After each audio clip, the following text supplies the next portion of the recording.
नमस्कार, जय हिंद दोस्तों। स्वागत है आप सभी का आज की इस क्लास में। आज की क्लास में मैं आपको बताने वाला हूं इंग्लिश का मॉडल पेपर। तो अगर आप भी इस बार यूपी बोर्ड से क्लास 10 का पेपर देने वाले हैं तो आज की क्लास आपके लिए बहुत ही महत्वपूर्ण होने वाली है। तो वीडियो को लास्ट तक जरूर देखिएगा और चैनल पर नए हैं तो चैनल को सब्सक्राइब जरूर कर लीजिएगा ताकि मेरे आने वाली हर क्लास नोटिफिकेशन सबसे पहले आप तक पहुँचती रहे। तो जैसा कि आप लोग जानते हैं कि 70 नंबर के पेपर में आपका 20 नंबर का ऑब्जेक्टिव प्लस 50 नंबर का लिखित पेपर होने वाला है। ठीक है, तो बिल्कुल इसी तरह का क्वेश्चन पेपर आपकी बोर्ड एग्जाम में आएगा। तो ध्यान से आप देखिएगा। सबसे पहले यहाँ सेक्शन ए लिखा होगा और देखिए लिखा है क्वेश्चन नंबर 1 2 3 यानी 1 से 3 तक। 1 से 3 तक प्रश्नों के उत्तर आपको देना है। देखिए क्वेश्चन लिखा है read the following passage carefully and choose the correct option to answer the question that follow. ठीक है, यानी ध्यानपूर्वक आप इस पैराग्राफ को पढ़िए और नीचे लिखे प्रश्नों के उत्तर दीजिए। ठीक, तो सबसे पहला प्रश्न लिखा है who is the founder of Shantiniketan. ठीक, who is the founder of Shantiniketan. तो इसका आंसर क्या हो जाएगा? रविंद्रनाथ टैगोर। क्या हो जाएगा? रविंद्रनाथ टैगोर। ये इसी में देखिए ये यहाँ पर लिखा गया है। ठीक, दूसरा क्वेश्चन है कि at Santiniketan classes are held in the. तो क्या हो जाएगा? दूसरे का सी हो जाएगा। क्या हो जाएगा? Open air. Open air. तीसरा क्वेश्चन आपका है कि what does the word Shanti Niketan mean. तो देखिए इसका आंसर जो होगा आपका तीसरे का ए सही होगा। Abode of peace. Abode of peace. इसके बाद क्वेश्चन नंबर 4 आपका देखिए लिखा है क्वेश्चन नंबर 4 to 8 यानी 4 से 8 तक चूज द करेक्ट ऑप्शन यानी सही ऑप्शन को चुनिए। आंसर द फॉलोइंग और नीचे लिखे प्रश्नों के उत्तर दीजिए। तो देखिए क्वेश्चन पहला लिखा है यहाँ पर लिखा हुआ है वंडर, ब्लंडर, थंडर या स्प्लेंडर और क्वेश्चन है which of the following is correctly spelled. यानी चारों में से सही मीनिंग कौन सा है, सही वर्ड कौन सा है? तो ए हो जाएगा वंडर। वंडर मतलब आश्चर्य, ये इसकी बिल्कुल सही मीनिंग है। अगला है द अर्थ अराउंड द सन। ठीक है, जो पृथ्वी है वो सूर्य के चारों ओर क्या करती है? परिक्रमा करती है, यानी कि रिवोल्स हो जाएगा। क्या हो जाएगा? रिवोल्स इसमें बिल्कुल सही होगा। छठा क्वेश्चन है how many kind of each tense are. ठीक, तो इसमें कौन सा सही हो जाएगा? इसमें सही हो जाएगा 3। क्या हो जाएगा? 3 हो जाएगा। और याद रखिएगा बिल्कुल इसी तरह का क्वेश्चन पेपर आपकी बोर्ड एग्जाम में आएगा। तो ध्यान से देखिएगा। क्वेश्चन नंबर 7वां आपका हो जाएगा कि he is eager dash dash know this result. तो इसमें 7वें का सी बिल्कुल सही होगा यानी कि 2 हो जाएगा। क्वेश्चन नंबर 8वां आपका है the adjective form of glory is. ठीक है, तो इसमें कौन सा सही हो जाएगा? इसमें ऑप्शन जो आपका कौन सा सही होगा? ग्लोरियस बिल्कुल सही हो जाएगा यानी ऑप्शन सी बिल्कुल सही हो जाएगा। तो बहुत ही ध्यान से ये सभी क्वेश्चन पढ़ लीजिएगा क्योंकि बिल्कुल इसी तरह का जो प्रश्न पत्र है वो आपकी बोर्ड एग्जाम में आने वाला है। इसके आगे आप देखेंगे ध्यानपूर्वक लिखा है read the passage given below and answer the question that follow. ठीक है, यानी कि देखिए एक पैराग्राफ लिखा गया है और पैराग्राफ को देख करके क्वेश्चन नंबर 9 to 10 यानी कि 9 और 10 के उत्तर देने हैं। तो लिखा है to author the men and women risk and sacrifice their lives for. तो इसमें ऑप्शन आपका कौन सा सही होगा आपको कमेंट करके कमेंट बॉक्स में बताना है। क्वेश्चन नंबर 10 आपका है the man who shows strength to standing up against a crime is called.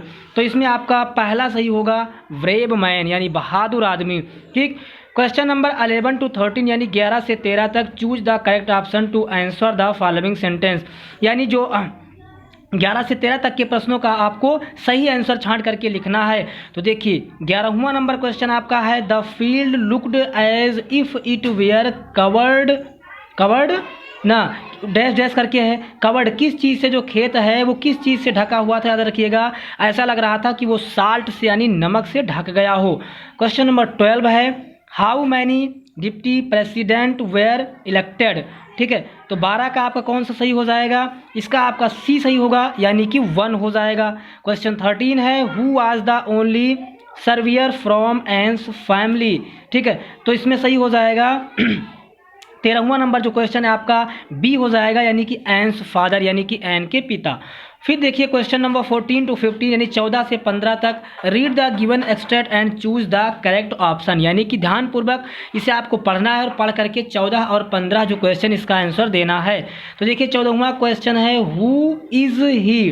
ठीक है, हु इज ही, तो क्या हो जाएगा? बी हो जाएगा यानी कि टाइगर हो जाएगा। क्वेश्चन नंबर 15वां है the word lurking and sliding describe. ठीक है, तो 15 का डी सही होगा, क्या हो जाएगा, मोमेंट सही हो जाएगा। फिर देखिए क्वेश्चन नंबर 16 to 20 यानी 16 से 20 तक choose the correct option to answer the following question, यानी 16 से 20 तक के प्रश्नों के आपको सही उत्तर लिखने हैं, सही ऑप्शन छांटकर बताना है। ठीक है, तो 16वां प्रश्न आपका है व्हाट्स ट्रिकी एक्चुअल प्रॉब्लम, तो इसमें सही हो जाएगा फीवर, क्या हो जाएगा, फीवर। अगला है चेफियर मीन्स, तो 17वें का जो सी है वो बिल्कुल सही होगा, यानी कि ड्राइवर हो जाएगा। 18वां है who is the narrator of the story. ठीक है, तो 18 का ए होगा, यानी अनिल हो जाएगा। Question number 19 what type of man's was Griffin. ठीक है, तो 19 का आपका सी सही होगा। ठीक है, both A and both B, यानी कि ए और बी जो है इसमें दोनों सही है। 20 number question what did a bride start collecting in childhood, तो 20 का आपका जो है हो जाएगा नन ऑफ द एबो, यानी कि इनमें से कोई भी नहीं है, ऊपर जो दिए गए इनमें से कोई भी नहीं है। आगे देखिए यहाँ से शुरू होता है पार्ट बी, तो पार्ट बी में सबसे पहला क्वेश्चन आपका आएगा, एक पैराग्राफ दिया होगा, लिखा रहेगा read the following passage carefully, यानी ध्यानपूर्वक दिए गए पैराग्राफ को पढ़िए एंड आंसर गिवन बिलो, और नीचे लिखे प्रश्नों के उत्तर दीजिए। तो सबसे पहले एक पैराग्राफ इस तरह से लिखा होगा और नीचे लिखे होंगे 3 से 4 प्रश्न। तो देखिएगा ध्यानपूर्वक, जो पैराग्राफ लिखा है, पैराग्राफ लिखा रहेगा, उसके बाद में उसके नीचे लिखे रहेंगे क्वेश्चन। ठीक है, तो देखिए क्वेश्चन ए लिखा है why was the shopkeeper surprise, यानी कि जो शॉपकीपर था, जो दुकानदार था, उसको आश्चर्य क्यों हुआ। ठीक है, इसका आंसर आपको इसी में से ढूंढ करके लिखना है, और इसका आंसर ढूंढना भी बहुत आसान है। देखिए जहाँ कहीं पर भी इस तरह का सेंटेंस लिखा हुआ मिल जाएगा, आप समझ जाइएगा कि वही उसका आंसर होगा। ठीक है, और वहीं से ढूंढ करके बस उसके ऊपर और नीचे की 2 लाइनें आपको लिख देनी है, वही आपका आंसर हो जाएगा। जैसे देखिए यहाँ से लिखा है कि द शॉपकीपर वाज सरप्राइज्ड, मिल गया ना, shopkeeper surprised, then the man said to him if you had been in prison like me for no fault. ठीक है, तो ये इसका आंसर हो गया। तो बस इसी तरह से आपको आंसर ढूंढना है, जहां से मिलता जुलता सेंटेंस मिल जाएगा वही उसका आंसर हो जाएगा, वही हम लिख देंगे। फिर देखिए आपको राइटिंग लिखना है, write a letter to your father requesting him to send you 500 rupees for buying books, यानी अपने पिताजी के लिए एक पत्र लिखना है जिसमें आपको 500 रुपये की ज़रूरत है। ठीक है, और आपको किताबें खरीदनी है, तो लेटर लिखना है और करके, या अथवा, और का मतलब अथवा करके आएगा। Write an application to the principal requesting him to grant leave attend your sister wedding, यानी कि आपके बहन की शादी है, जिसमें आप जो है अपने प्रधानाचार्य को एक पत्र लिख रहे हैं कि आपको छुट्टी चाहिए। ठीक है, तो कुछ दिनों की आपको छुट्टी चाहिए, जिसके लिए आप जो है एप्लीकेशन लिख रहे हैं। उसके बाद देखिए 3 नंबर क्वेश्चन आपका है कि write a report on election scene, यानी कि इलेक्शन सीन होने वाला है, आपके यहाँ वोट होने वाला है, वोटिंग होने वाली है, जिसके बारे में आपको 60 से 80 शब्दों में लिखना है। ठीक है, टाइम एंड प्लेस, यानी कि समय और स्थान के बारे में। ठीक है, scene around the polling station, और जहाँ पर वोटिंग होगी उसके चारों ओर के एरियाज़ के बारे में आपको लिखना है।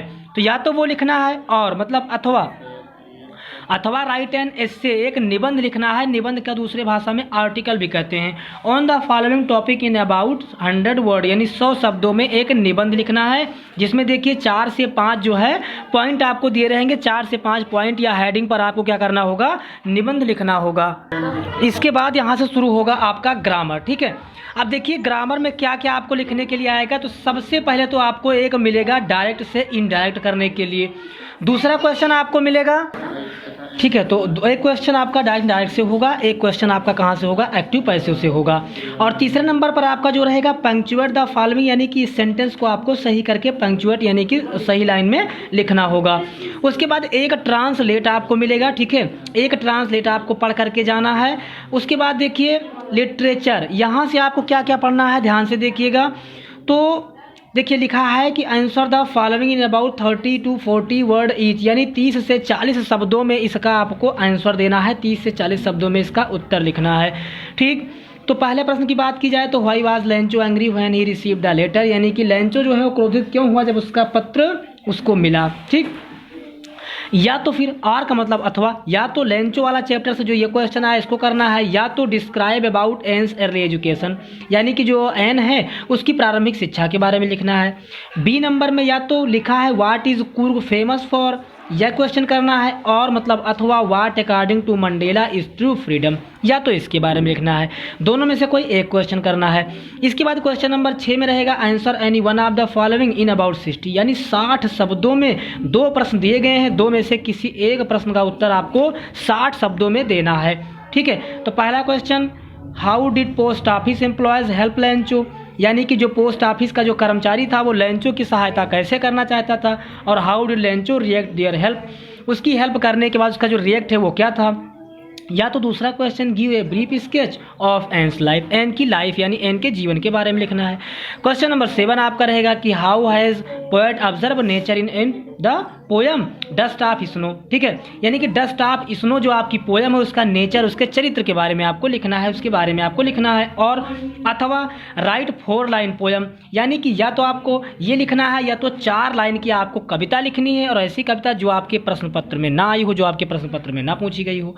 क्वेश्चन नंबर 8 आपका रहेगा राइट सेंट्रल आइडिया, आपको सेंट्रल आइडिया लिखनी है 40 से 50 शब्दों में, ठीक है, 40 से 50 शब्दों में सेंट्रल आइडिया लिखनी है। किस पर, dust of snow, Amanda, fire and ice, इन तीनों में से जिस पर भी आपको याद होगी किसी एक पर आपको लिख देना है। क्वेश्चन नंबर 9 आपका रहेगा answer any one of the following in about 30 to 40 word, यानी 30 से 40 शब्दों में आपको इसका उत्तर देना है कि what was the only way to save Tricki, या तो why Hari Singh felt regretted, दोनों में से कोई एक प्रश्न का उत्तर आपको देना है।